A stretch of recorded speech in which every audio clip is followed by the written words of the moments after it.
Sir வணக்கம். வணக்கம் sir, இப்ப திமுக கூட்டணியை பொறுத்தளவுல ஓரளவுக்கு இன்டாக்டா இருக்கு. காங்கிரஸ் கிட்ட மட்டும் சின்ன பிரச்சனை இருக்கு, பட் ஓரளவுக்கு இன்டாக்டா தான் இருக்கு. அதிமுக கூட்டணி போக போக பலம் பெறுவதை பார்க்க முடியுது. ஆனா இப்ப அதிமுக கூட்டணிக்கு இருக்கக்கூடிய ஒரு சிக்கல் என்னன்னா, ஒரு சைடுல விஜய் இருக்கார். விஜய் இப்ப அமைதியா இருந்தாலும் ஒரு 5% ஓட்டை உடைக்கிறதுக்கான வாய்ப்பு இருக்கு. இன்னொரு சைடு வந்து என்டிகேவும் இருக்காங்க, அவங்களும் கண்டிப்பா ஒரு 8% ஓட் வாங்குறதுக்கு வாய்ப்பு இருக்கு. இவங்கெல்லாம் ஆன்டி டிஎம்கே ஓட்ஸை உடைச்சதுக்கு அப்புறமும் அதிமுக டஃபா ஃபைட் பண்ண முடியுமா? அவங்க ஆன்டி டிஎம்கே ஓட்டை மட்டும்தான் பறிப்பாங்கன்னு நீங்க எதிர்பார்க்காதீங்க. ஆன்டி டிஎம்கே அரசியல் தான் பண்றாங்க. பட் ஓட்டு போடுறவனுக்கு வேற மனநிலையும் இருக்கும்ல. எல்லா இயக்கங்களுக்கும் சேதாரம். சீமான் எஸ்டாப்ளிஷ்டு, ஆல்ரெடி ப்ரூவ்டு, ஒரு தியரி செட் ஆயிருக்கு. நம்ம ஓரளவுக்கு கணிக்கலாம். அதுக்கெல்லாம் பிறகுதான் திமுக ஆட்சிக்கு வந்தது. அவருக்கெல்லாம் பிறகுதான் எடப்பாடி ஒரு 22% 23% காமிச்சார்னு ஒரு முடிவுக்கு வர்றோம். விஜய் வந்த பிறகு நடக்க போற முதல் தேர்தல் அதுதான் உஷாரா நீங்க கவனிக்கணும். அவர் எல்லார் ஓட்டுலையும் கை வைப்பார். எல்லா கட்சிக்கும் ஓட்டு போட்டவனும், எல்லா கட்சிக்கும் ஓட்டு போட போறவனும் விஜய் கிட்ட ஆல்ரெடி போய் உட்காந்துருக்கான். மாநாட்டில் போய் உட்காடுறான், வெயிலில் உட்காடுறான், எண்ணெயை தடை விட்டு எட்டி உதைச்சாலும் போய் திருப்பிக்கிட்டு ஏறுறான், டிரான்ஸ்ஃபார்மர்ல ஏறுறான். ஸோ அந்த அளவுக்கு விஜய் மீதான ஈர்ப்பு நான் சொல்றேன். அவர் யாரை குறி வைக்க போறான்னு நம்ம அதை கண்டுபிடிக்கிறதுக்கு கருவிகள் இல்லை. தேர்தல் முடிஞ்சா ஓரளவு யூகிக்கலாம் யாரோடது டேமேஜ் ஆயிருக்கு அப்படின்னா. அதைத்தான் நாம் தமிழரை விட்டுருங்க, விஜயை தான் நீங்க இப்ப கவனிக்கணும். யாருக்கு அவர் சேதாரத்தை விளைவிக்க போகிறார்? எனக்கு தலைவர் எம்ஜிஆர் தான், எனக்கும் தலைவர் எம்ஜிஆர் தான். அப்ப அண்ணாதிமுக ஓட்டை குறி வைக்கிறார். அதுக்கு அண்ணாதிமுக தொண்டர்கள் ஈல்டாகிறாங்களான்னு முதல்ல பார்க்கணும். எனக்கு தெரிஞ்ச எஸ்டாப்ளிஷ்டு தொண்டர்கள் போக மாட்டான். அண்ணாதிமுகவுக்கு போலான்னு நினைக்கிற இளைஞர்கள் போவான். அதுக்கு ஒரு பலன் இருக்கும். விஜயனுடைய அந்த வார்த்தையை ஜஸ்ட் லைக் நீங்க கடந்து போக முடியாது. அதை வச்சுதான் யாருக்கு சேதாரம்னு பார்க்கணும். அண்ணாதிமுகவுக்கு இருக்கிற இன்னொரு பலவீனம் என்னன்னா, நேற்று நடந்த மாநாடு தான், பொதுக்கூட்டம் தான். மக்கள் விரோத திமுகவை அவர்கள் பார்வையில, நம்ம பார்வையில அதிகார பலம், பணபலம், கூட்டணி பலம் இருக்கிற அந்த திமுக வீட்டுக்கு அனுப்பணும்னு அறைகூவல் விடுக்கிற முதல் கூட்டம் நேற்று நடந்தது இல்லையா? பிரச்சார கூட்டம் தானே. யார் சார் உங்க முதலமைச்சர் வேட்பாளர்? எந்த கட்சியில இருந்த சார்? ரெண்டையுமே பிரதமர் சொல்லல. இது என்ன ஸ்ட்ராட்டஜின்னு எனக்கு புரியல. தப்பான ஸ்ட்ராட்டஜி. எப்படி அண்ணாதிமுக அதை ரசிப்பான்? நீங்க 20 கேட்பாங்களான்னு 40 நிக்கிறாங்க, 40 30 நிக்கிறாங்க சார். ஆசைக்கு சரி கொடுப்போம், நான் எடப்பாடியா நம்ம கொடுத்து விடுவோம். 30 தொகுதியில தாமரை தொகுதியை வாங்கி நிக்கிறாங்க. அந்த 30 தொகுதியில அண்ணாதிமுக தொண்டன் சந்தோஷமா உற்சாகமா வேலை செய்வானா பிஜேபிக்காக? ஏன் எங்க கட்சி பொதுச்செயலாளர் எங்க முதல்ல நீங்க சவாரி செய்கிறீங்க, இங்க தமிழ்நாட்டுல என்டிஏக்கு தலைவர் எங்க பொதுச்செயலாளர் தான் சொல்றீங்க, ஆனா முதலமைச்சர் வேட்பாளர் இவர் தான் இன்னைக்கு வரைக்கும் நீங்க சொல்ல மாட்டீங்க. அமித்ஷாவும் சொல்லல, நேற்று மோடி முற்றுப்புள்ளி வைப்பார் நான் எதிர்பார்த்தேன். ஏன்னா அமித்ஷா ஒரு சில்மிஷம் பண்ணார், ஸ்ட்ராட்டஜியான்னு கூட இருக்கலாம், நம்ம டீசெண்டா சொல்லுவோம். அதிமுகவிலிருந்து ஒருவர் வருவார், நாங்கள் வெற்றி பெற்றால்னாரு. அப்படி ஒரு சொல்லும் போதெல்லாம் எடப்பாடி நான் தான் முதலமைச்சர் வேட்பாளர் சொல்லி 120 தொகுதியை முடிச்சிட்டாரு பிரச்சாரம். அதுக்கப்புறம் 30 தொகுதி, 150 தொகுதியை தாண்டிட்டாரு, பிரச்சாரம் பண்ணி முடிச்சிட்டாரு. அப்ப நடக்கிற முதல் பிரச்சார கூட்டத்துல சொல்லுவாங்க போல இருக்கு. நான்லாம் எதிர்பார்த்துட்டு இருந்தேன், டிவியே பார்த்துட்டு இருந்தேன். அவர் எடப்பாடி பேரையும் அந்த ஆங்கிள் சொல்லல, அதிமுகங்கிற பேரையே சொல்லல. அக்கிரமம் சார் இது. அதிமுகவுக்கு இழைக்கப்பட்ட அநீதி சார் இது. ஆனா இப்படி இபிஎஸ் அவர்களுக்கு அங்கீகாரம் கொடுக்காம இருக்க என்ன காரணம்? அதனால என்ன காரணமா இருந்தாலும் அது சொத்தை காரணம் சொல்லுவேன். உங்களுக்கு ஒரு துளி கூட பலன் தராது. உங்களை நீங்களே பலவீனப்படுத்திக்கிறீங்க. இப்ப நான் ஒரே ஒரு உதாரணம் சொன்னேன். கோவை தெற்குல வானதி நிற்கிற இடத்துல, இல்ல அரவக்குறிச்சியில அண்ணாமலை சார்பா ஒருத்தர் நிக்கிற இடத்துல அதிமுக ஒன்றிய சார்பு எப்படி சந்தோஷமா உங்களுக்கு வேலை செய்வான்? எப்படி சார் மனசு வரும்? நீங்க இப்படி மௌனமாவே இருப்பீங்களா? ஸ்ட்ராட்டஜின்னு சொல்லிக்கிட்டு ஏன் பண்றாங்க தெரியல எனக்கு. அதான் சொல்றேன், நீங்க ஏதாவது ஒரு திட்டம் எதிர்காலத்துல வச்சிருந்தா கூட போஸ்ட் எலெக்ஷன் சினாரியோல அதுக்கு என்ன வேணும்? எம்எல்ஏக்கள் வேணும். அப்பதான் நீங்க அந்த கேம் ஆட முடியும். எம்எல்ஏ ஆகிறதுக்கு நீங்களே தடை போட்டு நிக்கிறீங்களே, உற்சாகத்தை குறைக்கிறீங்களே. நேற்று 2 நடந்தது சார் உணர்ச்சி விஷயத்துல. ஒண்ணு, அதிமுகவுடைய தொண்டருடைய உணர்வுகளை பிஜேபி தொடர்ந்து சீண்டுது, அவர் பெயரை சொல்லாததன் மூலமா. இன்னொரு பக்கம் யாருமே எதிர்பாராததுல உடனடியா ஜெல்லானது தினகரனும் எடப்பாடி. அது நடிப்பாகவே இருந்தால் கூட எடப்பாடியின் பாஷையில, அல்லது எடப்பாடியை பத்தி சில பேர் வீட்டுல விமர்சிக்கிறாங்க, என்ன நடிப்புடா சாமின்னு. மனசு ஒத்துக்கலைன்னா அந்த நடிப்பு அரங்கேற்ற மாட்டாங்க புதுவெளியில எந்த தனிநபரும். சரிதானா? சோ நான் அப்படிலாம் நம்ப தயாரா இல்லை. எடப்பாடி மீது நானும் விமர்சனங்களை வச்சவன் தான், காரணங்களின் அடிப்படையில். இவ்வளவு சீக்கிரம் அவர் இந்த பாடி லாங்குவேஜை காட்டுவார் நானே எதிர்பார்க்கவே இல்லை. நான் ஒரு ஆச்சரியமா தான் இந்த கருத்துக்களை சொல்றேன். சோ அது அந்த தொண்டர்களுக்கு உற்சாகத்தை தந்திருக்கும்னு நான் சொன்னேன்ல. சோ அப்படி ஒரு நல்லதுன்னு நடந்துச்சு அந்த மேடையில. இந்த எரிச்சலும் நடந்தது. அதிமுக மையப்படுத்தி, அந்த தொண்டர்களை மையப்படுத்தி சொல்றேன். இப்ப சொன்னீங்க இல்லையா, இப்ப அந்த இணைவுன்றது ரொம்ப பாசிட்டிவான ஒரு விஷயம்னு சொன்னீங்க இல்லையா. ஆனா இப்ப அமமுக கட்சி தொண்டர்களை பொறுத்தளவுல அதிமுகல நம்ம இணையணுன்றது அவங்களோட பிரதான நோக்கமா இருக்கும். அது நிறைவேறல. அதை எப்படி பார்ப்பாங்க? இது ஒரு ஃபர்ஸ்ட் ஸ்டெப்பா எடுத்துக்கலாம்ல. அப்படிதான் நான் பாக்குறேன்.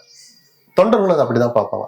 ஓ, அவன் அங்கிட்டு போட்டு அவன் இருக்க பக்கம் போக வேண்டாம் சார் அப்படின்னு இருந்த சூழல் மாதிரி 2 பேரும் ஒரு மேடையில ஏறுறது, ஒரு கேண்டிடேட்டுக்காக 2 பேரும் சேர்ந்து பிரச்சாரம் பண்றதுன்னு இருக்குல்ல, அது முதல் ஸ்டெப். தினகரனே எப்படியான அதிமுக மீட்டுடுவேன்லாம் நேத்தெல்லாம் சொல்லலையே. அவர் தனக்குன்னு ஒரு இயக்கம் இருக்கு, நம்ம அதை நடத்திட்டு போவோம் தான் நினைப்பாரு. அது காலம்தான் அதை தீர்மானிக்கும். அது இப்பவே அப்படி சொல்லக்கூடாது. எல்லாரும் ஒரு குடையின் கீழே இருந்தவங்க திரும்பவும் அந்த ஒரு குடையின் கீழே வந்திருக்காங்கன்னு நம்ம எடுத்துக்கலாம். அதான் இப்ப நீங்க பேசும்போது பாஜகவோட ரோல் அதிகமாச்சு அப்படின்ற விஷயத்த, அதிகமாயிட்டு இருக்குன்ற விஷயத்த நம்ம பேசணும். அண்ணாமலை அவர்களோட ரோல் கொஞ்சம் கம்மியான மாதிரி இருக்கு. 24ல பார்க்கும்போது அதிகமா இருந்த மாதிரி. ஏன்னா அப்ப ஒரு பதவியில இருந்தாரு சார், கீ ரோல்ல இருந்தார். அவர் பிரசன்ஸ் தேவைப்பட்டது, மேண்டேட் இருந்தது. இப்ப அப்படி இல்ல. அவர் நம்ம தள்ளி இப்ப பதவி எதுவுமே இல்ல சார். நான் ஏன் கேக்குறேன், புரோட்டோகால் இருக்குல்ல. ரைட். நான் ஏன் கேக்குறேன்னா, இப்ப டிடிவி அவர்களோட அண்ணாமலை அவர்கள் க்ளோஸா இருந்தாரு, ஏற்கனவே சேர்ந்து ஒர்க்கும் பண்ணிருக்காரு. ஆனா இப்ப டிடிவி அவர்களை உள்ள கொண்டு வரணும்ன்ற போது பியூஷ் கோயல் உள்ள வர்றாருல. இல்ல, அன்னைக்கு நாடாளுமன்ற தேர்தலில் தினகரன் உள்ள வர்ற போது அவரை அழைத்து வர வேண்டிய புரோட்டோகால் படியும் கடமைப்படியும் மேண்டேட் இருந்தது அண்ணாமலைக்கு. தமிழக பிஜேபியோட தலைவர் தான் கூட்டிட்டோம்னா அவர் தான் பேச்சு நடத்தணும்னு. இன்னைக்கு ஒரு போய் பேச்சு அதிகாரப்பூர்வமா பேச்சு நடத்த எங்க பாத்தீங்களா? அவர் அமித்ஷாவை சந்திச்சாருன்னு தகவல் இருக்கு. நயினார் நாயந்திரன் தலையில விடல. ஏன்னா கொஞ்சம் கசப்பான வார்த்தைகள் பரிமாறிக்கிட்டாங்க 2 பேரும். சரி, கொஞ்சம் நான் பாத்துக்கிறேன் அமித்ஷா பண்றார். அவர் தூதுவரா பியூஷ் கோயல் வர்றாரு. நேற்று அண்ணாமலை புரோட்டோகால் படி நேற்று மேடையில பேசினார். அவரு அண்ணாமலை பேசல ஸ்டேஜில். அண்ணாமலையுடைய பெயரை சொல்றாங்கல்ல, எதுக்காக சொல்றாங்க? புரோட்டோகால் இல்லைன்னு சொல்லிட்டேன். ஏன்னா இப்பதான் தேசிய தலைவர் தேர்ந்தெடுக்கப்பட்டிருக்கா. இனிமேல் தான் அந்த பாடி அறிவிக்க போறாங்க.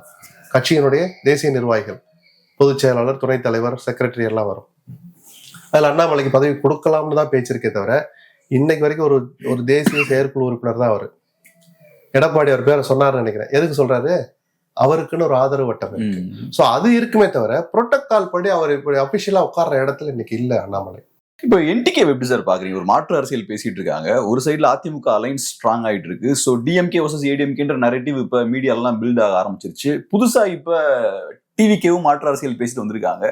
என்டிகே ஒரு பெரிய ஸ்பேஸ் வச்சிருக்காங்க, 8% வச்சிருக்காங்க. இந்த இதை பத்தி எல்லாம் சீமான் கவலைப்படுற ஆள் இல்ல. அவருடைய ஸ்டைல் தெரிஞ்சனாலே, அவரை பத்தி அவரோட தெரிஞ்சனாலே சொல்றேன். ஜெயிக்கிறோமா தோக்கிறோமா நம்ம கொள்கை எப்படி போவோம், தனியா தான் நிப்போம் வரல. இன்னைக்கு வரைக்கும் உறுதியா இருந்துட்டு இருக்கிறாரு. அந்த உறுதிக்கு கிடைச்ச பரிசு தான், மரியாதை தான் அந்த 8.5%. இப்ப சில பேர் ஏதோ முயற்சி பண்ணாங்க, என்டிஏக்கு வாங்க, உங்களையும் முதலமைச்சர் வேட்பாளர் ஆக்கிறோம்னு. அப்ப அண்ணா என்ன பண்ண வேலை செய்வானு? அதெல்லாம் நடைமுறை சாத்தியம் இல்லை. எனக்கு தெரிஞ்சு சீமான் அப்படி கூட்டணிக்கு போகவும் மாட்டாங்க. ஏன்னா அந்த பதவி ஆசை அவருக்கு இருந்திருந்தா அவர் ஒரு 2 தேர்தல் முன்னாடி போய் செட்டில் ஆயிருப்பாரு.